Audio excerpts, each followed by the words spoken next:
Berita jam 8 malam dibawakan oleh House Brand Curry Powder and Spices. Memberkaya santapan anda sejak 1958.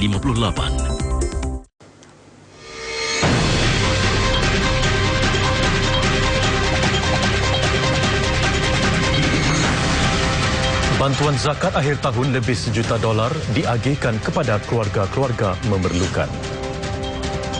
Keputusan baik peperiksaan GCEN, lebih 99% pelajar normal akademik dapat sijil. Ambil khusus mekatronik di IT dan kemudian pergi ke Politeknik. Mayat tanpa kepala, polis tangkap seorang lelaki dan mencari seorang lagi.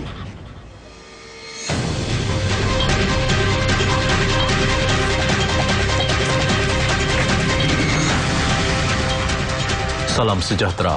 Sebanyak 2,557 keluarga berpendapatan rendah menerima bantuan zakat akhir tahun hari ini berjumlah lebih $1.09 juta. Bantuan akhir tahun ini adalah salah satu daripada 2 geran yang diagihkan kepada para penerima skim bantuan kewangan MUIS dan adalah tambahan kepada agihan bulanan yang diterima mereka. Daripada jumlah tersebut, $197,490 adalah dalam bentuk geran rekap ataupun geran pendidikan. Ia diberikan kepada 1,161 keluarga yang mempunyai anak-anak berusia 18 tahun ke bawah. Geran rekap ini mula diperkenalkan pada 2009 bagi membantu para ibu bapa membuat persiapan persekolahan penggal baru anak-anak mereka. Ini khususnya bagi mengurangkan perbelanjaan persekolahan yang tidak tertakluk di bawah skim-skim nasional seperti untuk yuran dan buku-buku kelas agama di masjid. MUIS berharap bantuan ini dapat mengukuhkan lagi keluarga-keluarga ini dalam menyambut ketibaan tahun baru dengan semangat menuju ke arah kecemerlangan. Dalam pada itu, seramai 166 keluarga berjaya keluar daripada senarai penerima skim bantuan MUIS tahun ini, mengurangkan jumlah keseluruhan keluarga kepada 2,557 daripada 2,723 pada tahun lalu. Dengan agihan zakat akhir tahun dan zakat Ramadan pada Julai lalu, MUIS telah memperuntukkan 40% wang zakat untuk memberi bantuan langsung kepada golongan memerlukan setiap tahun.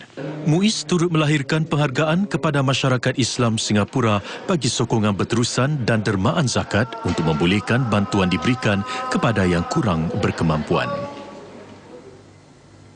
Tempoh penahanan dilanjutkan bagi 3 rakyat India yang didakwa di mahkamah minggu lalu kerana merusuh di Little India. Berusia antara 24 dengan 31 tahun, 3 lelaki itu juga layak mendapat bantuan guaman secara percuma dari Persatuan Guaman. Seorang peguam, Amarik Gill, memberitahu mahkamah senarai peguam yang menawarkan khidmat sukarela telah siap. Menurut beliau, ramai peguam sanggup memberi khidmat sukarela dan bilangan mereka mencukupi untuk membela 26 orang yang dituduh berkaitan rusuhan tersebut.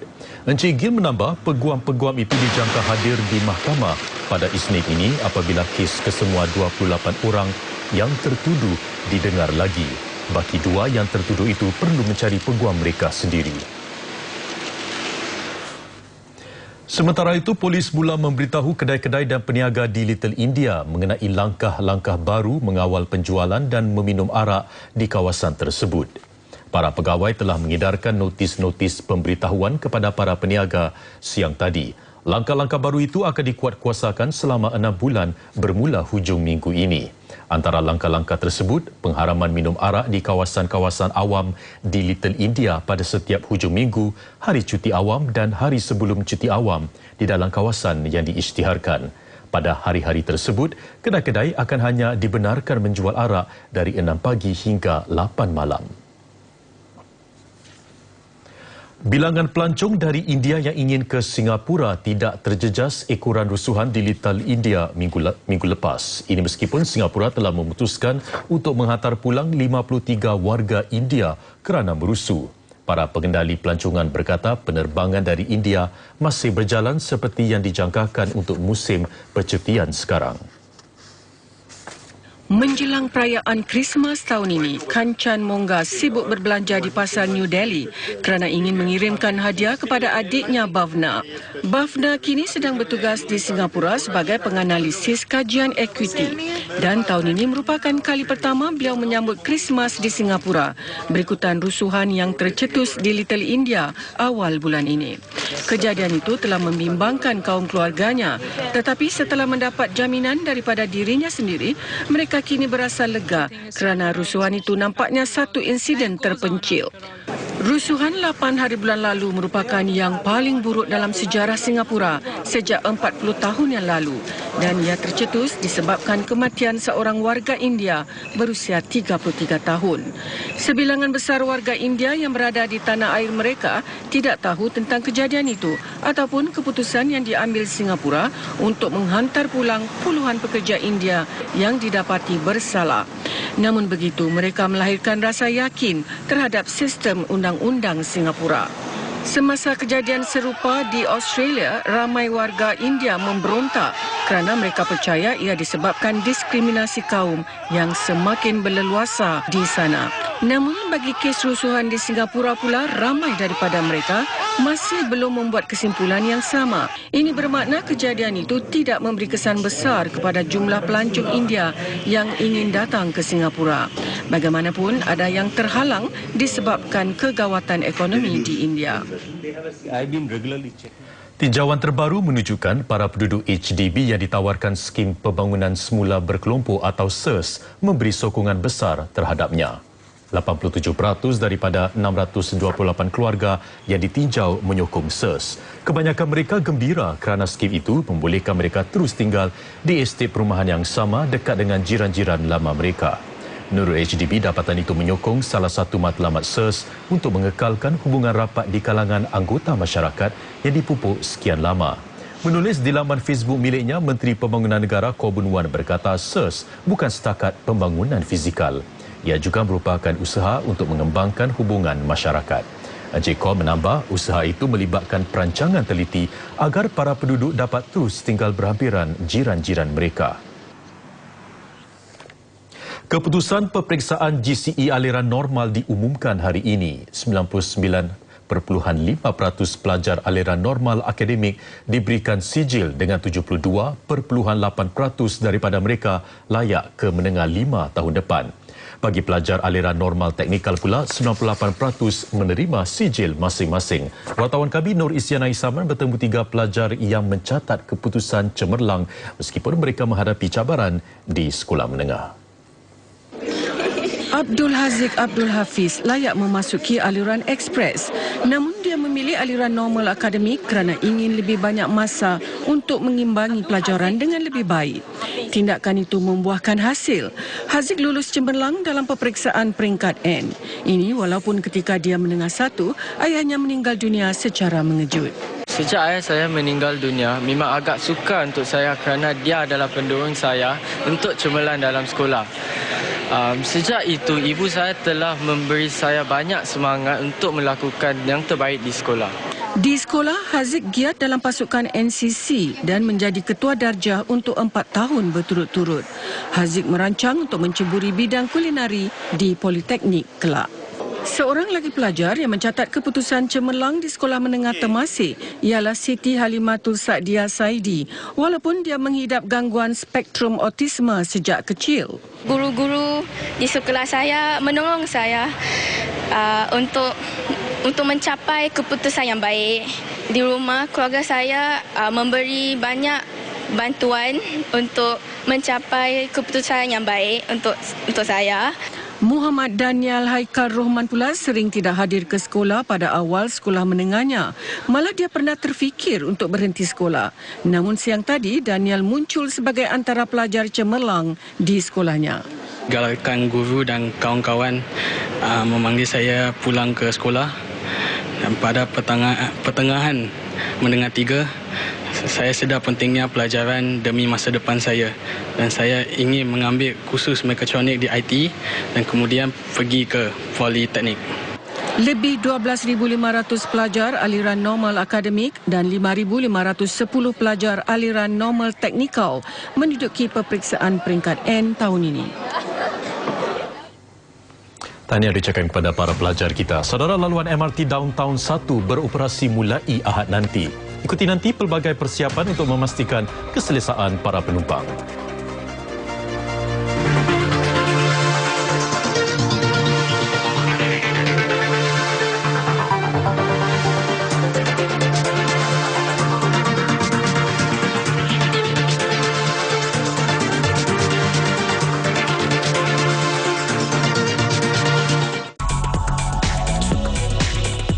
Hadiah wang tunai sebanyak $60,000 telah pun dimenangi oleh pelanggan-pelanggan bertuah Golden Chance. Minggu ini 10 lagi pelanggan mesti menangi bukan $1,000 tetapi $2,000 seorang. Jangan lupa saksikan cabutan bertuah Golden Chance di Jus Isnin ini. Golden Chance, kedai emas yang diyakini. Lumrah kehidupan penuh dengan tawa dan tangisan. Senyum sikit. Ujian dan godaan yang sering menjelma. Lawan nak buat benda jahat. Jangan libatkan saya. Di penghujung tahun ini, tanamkan semangat baru Awak lebih. Hidup mesti kena teruskan. untuk memberikan ruang kepada lembaran yang baru. Hidup memang kena positif. Confirm, rasa nak kahwin cepat. Dalam telemovie khas November dan Disember ini, mulai 15 November, setiap Jumaat 9 malam hanya di Suria.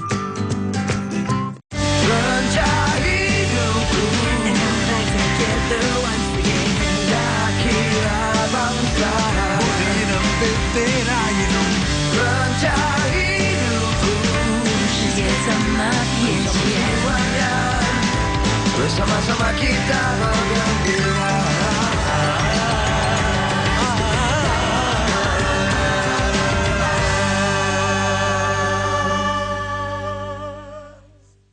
Ya, tu dah buat kontrak.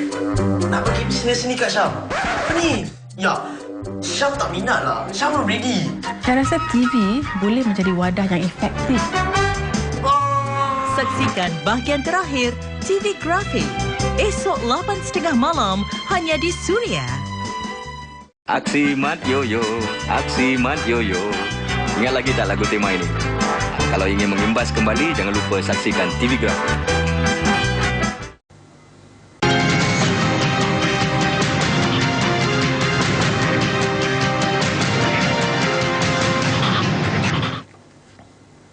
Bersua kembali.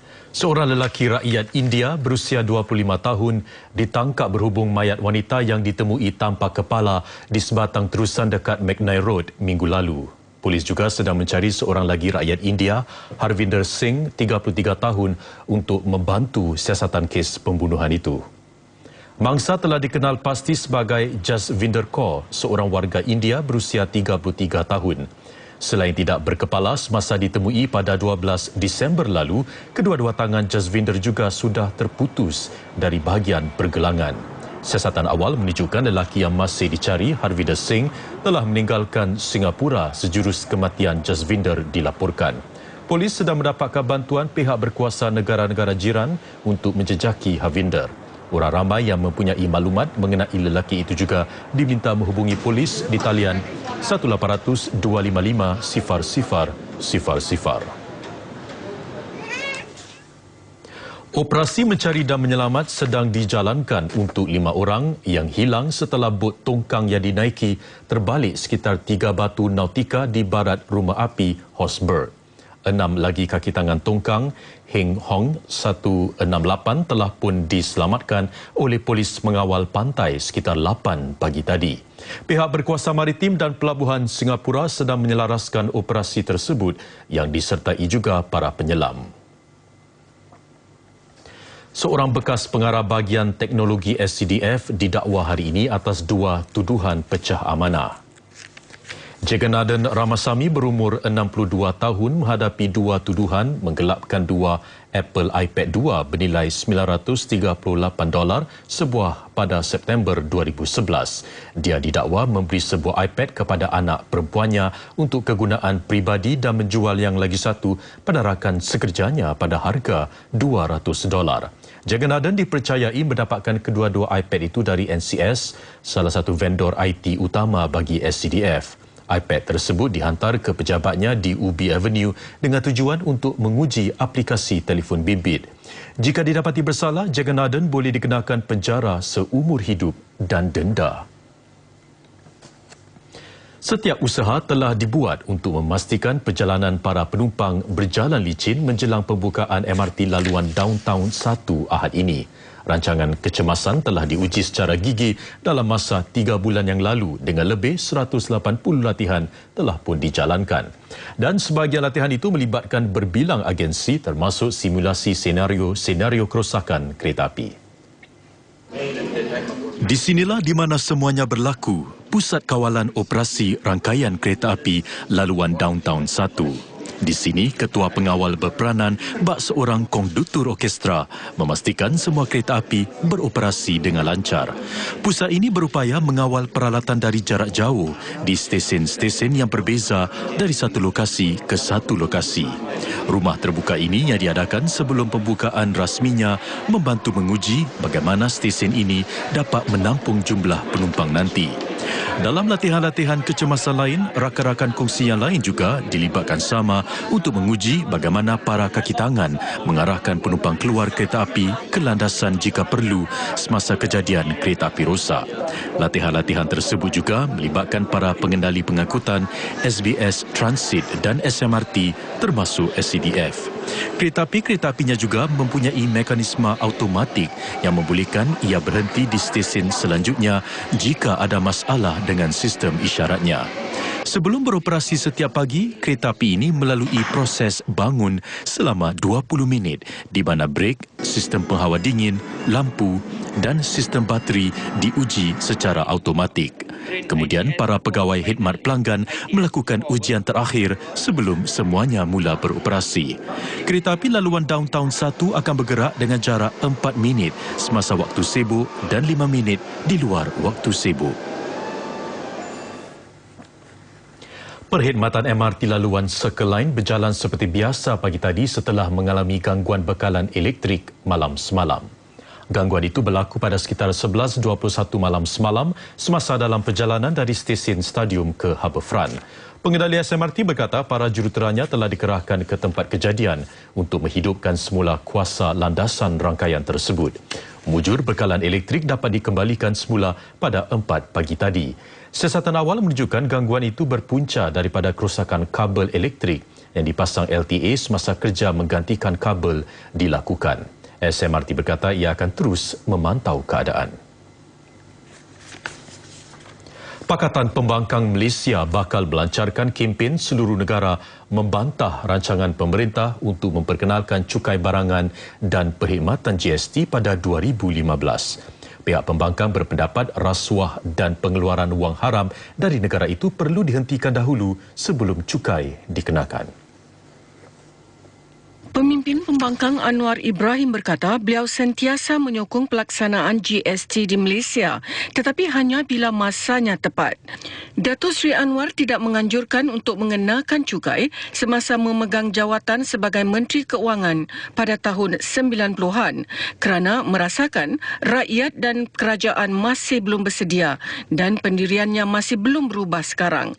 Bagaimanapun kenyataannya itu bertentangan dengan dana keuangan antarabangsa yang memuji kerajaan Malaysia kerana memutuskan untuk memperkenalkan GST pada 2015. They are saying that this is timely because it's been deferred for far too long. But what they are not saying is stop the wastage, stop the leakages, stop the corruption, stop the outflow of funds as adduced in the GFI report. They must also be prepared to suggest this. Then, okay, you have a time frame. Kenyataannya itu merujuk kepada laporan oleh Kumpulan Penyelidikan Integriti Keuangan Global GFI yang meletakkan Malaysia di tangga keempat di dunia untuk pengeluaran dana secara haram oleh sebab jenayah, rasuah ataupun salah lapor. Namun kerajaan menyatakan GST itu perlu untuk mengelak kemuflisan.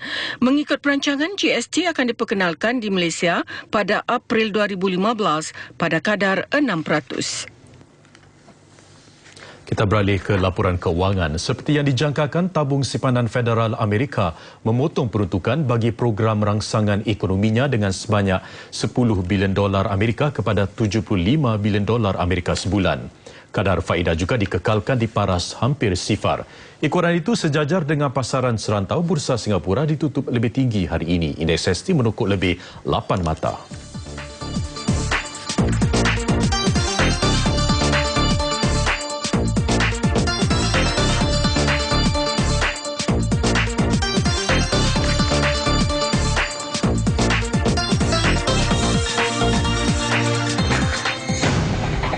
Liputan Sukan C selepas ini, saudara. Pasukan tenis meja negara tidak menghampakan. Hari ini mereka menyumbang 2 pingat emas.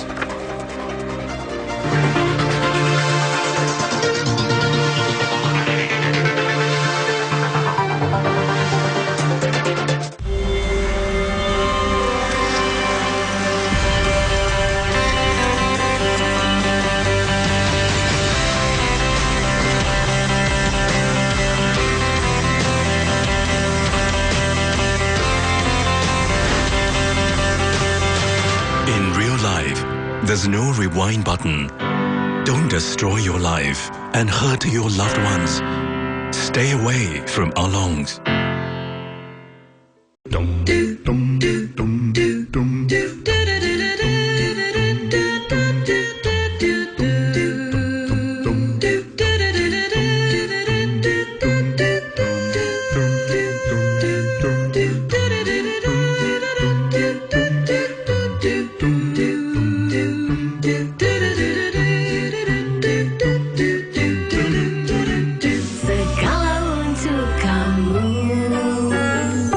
Koleksi Veraci Emas 10 eksklusif di Kedai Emas Ming Seng. Bentuk bunga loket dan gelang emas 24 karat hasil daripada proses penyaduran elektro. Lambang hallmark jaminan mutu emas. Teknologi terbaru hasil lebih unik dan halus. Koleksi Veraci Emas 10 eksklusif di Kedai Emas Ming Seng. Tingkat 2 tepi tangga Juchiat Kompleks. Tahun baru ini, bakar semangat anda untuk menjadi lebih dinamik, lebih berjaya dan lebih bahagia. Ayo bersama Rudy dan Rila dalam seminar khas membina anda yang baru. Dengan tetamu khas Profesor Dr. Muhayyam Muhammad dari Malaysia dan DJ Suryani Kasim dari Warna. Tiket-tiket berharga $45 boleh didapati di Musica Records. Tempat-tempat terhad, jadi dapatkannya sekarang.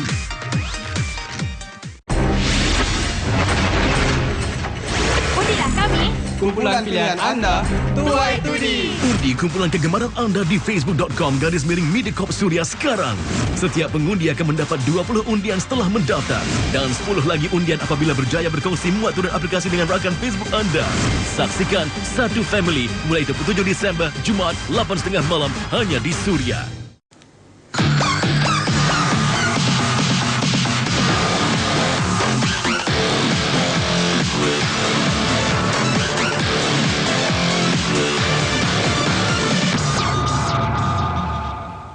Seperti yang dijangkakan, saudara, pasukan tenis meja lelaki dan wanita Singapura menang pingat emas.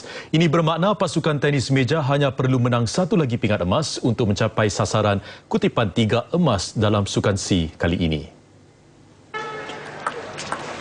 Chiang Jian memungut mata pertama bagi pasukan Singapura dalam perlawanan akhir menentang Thailand petang tadi.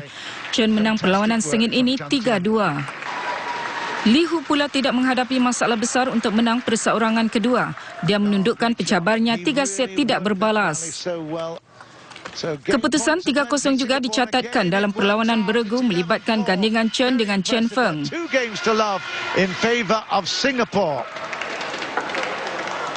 Pasukan wanita Singapura juga bertemu Thailand dalam perlawanan akhir ini. Yu Mingyu hanya mengambil masa 15 minit untuk menang perlawanan pertama. Perlawanan perseorangan kedua bagaimanapun lebih seimbang. Lin Ye menang set pertama tetapi kalah yang kedua sebelum menang 2 set berikutnya. Lin kemudian berpasangan dengan Chow Yan untuk memastikan pingat emas dalam genggaman Singapura. Setelah kalah set pertama, pasangan Singapura bangkit untuk menang 3 set berikutnya. Ketua Jurulatih Pasukan Negara kita yakin anak-anak buahnya dapat menambah lebih banyak pingat dalam acara perseorangan. Singapura juga meraih 2 lagi pingat menerusi acara Lontar Cakra. Chang Kuirong terlepas peluang untuk menambah pingat emasnya apabila menduduki tempat kedua. Lontarannya sejauh 41.02 meter, jauh di belakang lawannya dari Thailand yang menang dengan lontaran 56.77 meter. Peserta Thai itu memecahkan rekod sukan si dengan lebih 4 meter. Seorang lagi peserta Singapura, Tu Sian Hui, mendapat pingat gangsa. Sukan si bakal melabuhkan tirainya dan kebanyakan atlet Singapura sudah mula pulang ke tanah air. 46 atlet mewakili 5 cabang sukan pulang lewat malam semalam. Walaupun sudah lewat malam, sekitar 80 orang penyokong datang ke lapangan terbang untuk menyambut kepulangan jago-jago sukan tempatan. Mereka termasuk pasukan renang yang membulut 30 pingat di sukan si Myanmar. Joseph Schooling yang berjaya membawa pulang 5 pingat emas kini bersedia untuk memperbaiki prestasinya di Sukan Si 2015. Chan Ching-ru yang mengakhiri penantian selama 30 tahun untuk pingat emas dalam acara memanah recurve juga disambut pulang oleh para peminatnya. Beliau berharap kemenangannya dapat meningkatkan kesedaran ramai bahawa acara memanah ada potensi untuk berkembang di Singapura. Turut pulang malam semalam ialah Saidah Aisyah, pemenang pingat emas acara mendayung lightweight sculls. Aisyah mencipta sejarah kerana pingat emasnya adalah yang pertama dimenangi Singapura dalam acara mendayung individu sukan si. Kejayaannya itu hasil jerih payah dan kerja kerasnya membuat persiapan sejak setahun lalu. Sebelum ini Aisyah hanya menang pingat gangsa dalam 3 kejohanan sukan si. Penerima beasiswa Peter Lim itu kini berharap acara mendayung akan disertakan juga dalam Sukan Si 2015 di negara kita.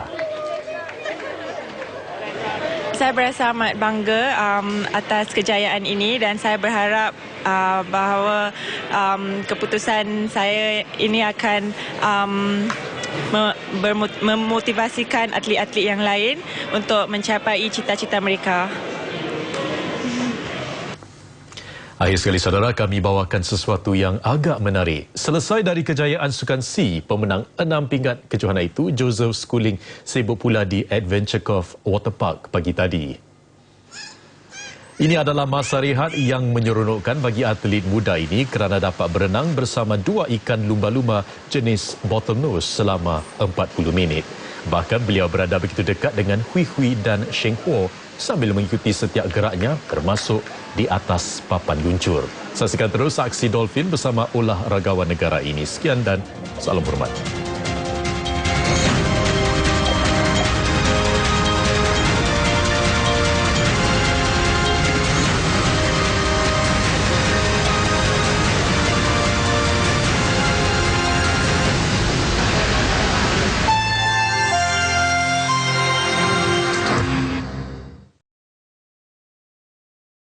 Available on catch-up on www.toggle.sg.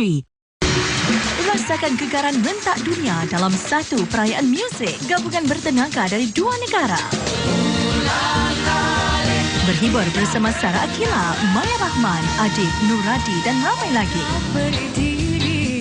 Bersama hos-hos anda, Marina Yusof dan Farid. Rasakan kegaran rentak dunia sekali lagi dalam Rhapsody. Rabu 11 pagi hanya di Suria.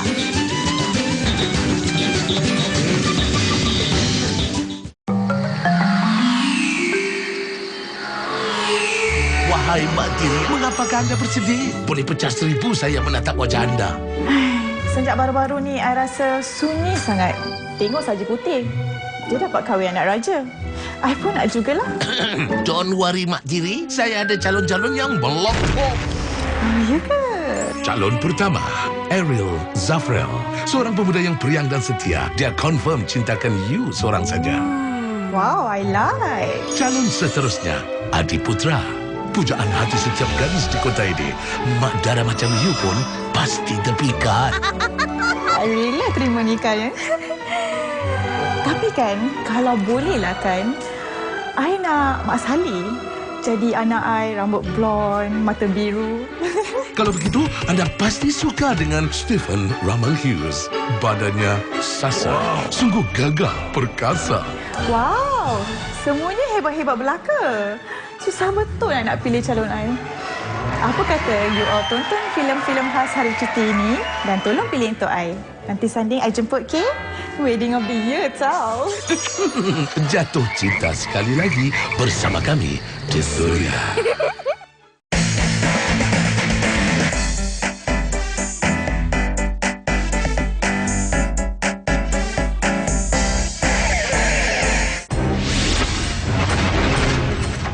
Boys to Men. Kumpulan kami. Boys to Men. Kami kembali. Boys to Men. Pasti menang kali ini. Undilah kami. Boys to Men. Oh yeah. Undi kumpulan kegemaran anda di facebook.com/Mediacorp Suria sekarang. Setiap pengundi akan mendapat 20 undian setelah mendaftar. Dan 10 lagi undian apabila berjaya berkongsi muat turun aplikasi dengan rakan Facebook anda. Saksikan Satu Family mulai 27 Disember, Jumaat 8.30 malam hanya di Suria. Hai, saya Harini Osman. Jangan ke mana-mana. Anda sedang bersama Suria. Sinar bersama anda. Sinar tak? Sinar tak? Sinar tak?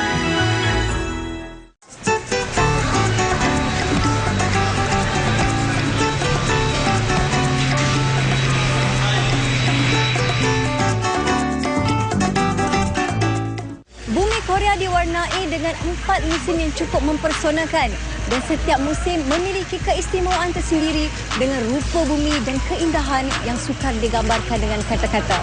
Kunjungan rasa halal Korea di musim bunga menghayati pesona